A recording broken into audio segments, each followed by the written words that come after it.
So I love that you guys are enjoying episode 1 of Fro and Flow. So I saw a couple comments in the comment section. So one of the first comments that came up, and I actually addressed it in the comment section, but I just wanted to give a little more detail to it. So I think it's Misa Blossom says, I feel like finger coiling could have enhanced the curl definition. She has fine hair, so it would not take that long.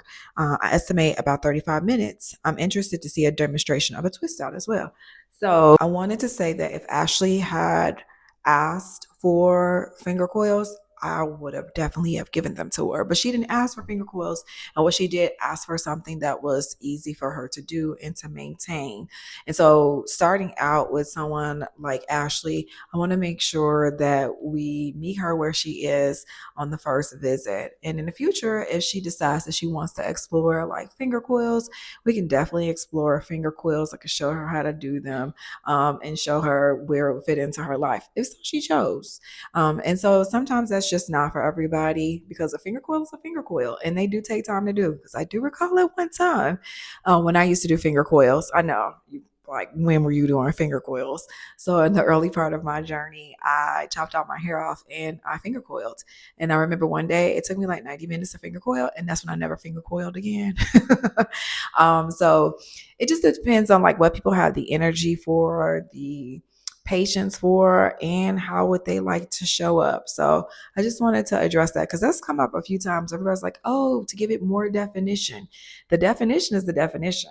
The curls that you see when you shampoo, the curls that you see when you condition your hair, those are the very curls that I like to start with when we're styling, just so that people don't feel overwhelmed when they're getting started. Once they get comfortable, like with doing one thing, that's when they might likely be open to experimenting with something else. I don't want to scare them off, and I don't want them to avoid or neglect doing their hair at all. So that's why I like to start with just amplifying the curls that we see, the ones that you see when you shampoo, the ones that you see when you are conditioning your hair, because as you become more comfortable, then you can build onto your skill set, or build up the confidence to wear your hair a different way. And about the twist out demonstration, if someone comes in, if I get a guest that comes in who wants to do a flat twist or a twist out of any kind, we'll explore that at that time. If you don't want to wait for a guest that's going to come in that wants me to do twist, we actually have tutorials in our For the Curls and Culture digital digest. There is a flat twist on wet hair, and there's also a flat twist on blown out hair. So if you look in the description box of this video, there is a link and you can subscribe to For the Curls and Culture, and you can get access to our content hub and get those videos right away. The tutorials are very, very detailed, so you will be on your way. Desiree says, my hair is exactly like this client. I appreciate the option for a time-friendly style and opportunity to cut her hair, because I needed to cut her hair. You are right. I spent up to an hour finger coiling my hair because it's so fine, thin, and it's only style that I think is flattering. Does excessive finger coiling cause damage? Um, Not when you say excessive, I don't know what that, like, what do you mean? Like, you finger coil every day, or are you finger coiling once a week? And I don't think once a week finger coiling your hair is going to, or I don't think I would consider personally that to be an excessive amount of finger coiling. So I think you're fine. I think one of the most important things you can do for yourself is, one, be partnered with a stylist and check in with your stylist, and then make sure you're getting regular haircuts. I know y'all love to say trims. I call it what it is. It's a haircut. It doesn't matter how much you cut off. It's a haircut.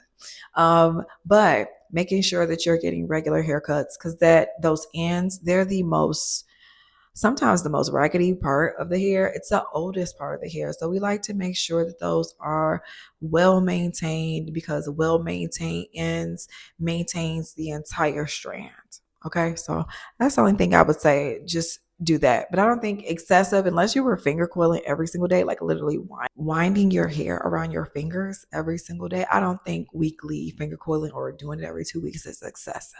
So you should be fine. Just so y'all know, I will be reading the comments of the Fro and Flow makeover series, checking for comments or even questions that I will pull out to address on the weeks that we won't be airing an episode. So stay tuned. Episode 2 is coming up next week. And if you like to be notified, make sure you guys like, subscribe, and do all the things. And also, you can sign up to the Black Girl Curls email list. I'm leaving the link for our email list in the description box so that you can be notified when the next episode of Fro and Flow is available. So make sure you sign up and you'll be notified when that happens. So stay tuned. Episode 2 is coming at y'all next week. It's been real. See y'all. Bye.